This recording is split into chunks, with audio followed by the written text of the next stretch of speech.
Prima di tutto bisogna dire che il sistema Frassine-Fratta-Gorzone è un sistema idraulico di competenza regionale che scarica le acque delle zone montane, attraversa il nostro territorio, raccoglie le acque dai nostri rivoli e le sposta a mare.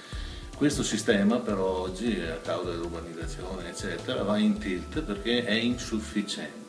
Quando purtroppo si rende insufficiente abbiamo l'obbligo di sospendere i pompaggi con le idrovore, quindi creando degli allagamenti nelle aree circostanti e negli allagamenti del nostro territorio. La soluzione della diorganica è quella di prendere le acque dal Frassine-Fratta e attraverso una vecchia via d'acqua che univa questo sistema all'Adige per derivare acqua irrigua, oggi invece utilizzare questa stessa via d'acqua per scaricare con un'idrovora apposta nell'Adige quando c'è la piena in questi fiumi. Questo ci consentirebbe di scaricare una grossa quantità d'acqua e liberare posto nel sistema Frassine, Fratta e Gorzone per così mantenere sempre attive le nostre idrovore del territorio.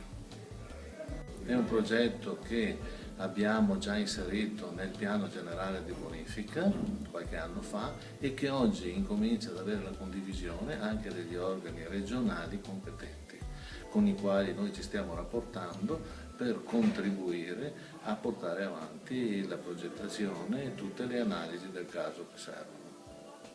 E per quanto riguarda l'irrigazione, come è messo il Consorzio di Bonifica di Giugrano? Per quanto riguarda l'irrigazione, il Consorzio Granio sta facendo dei grossi lavori sulla parte ovest del territorio, si stanno partendo con i PIN.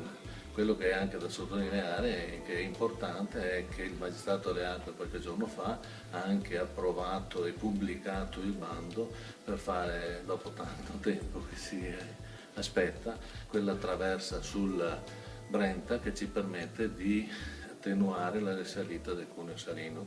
E di questo insomma è una sfida che era partita molti anni fa e che adesso vede il suo epilogo.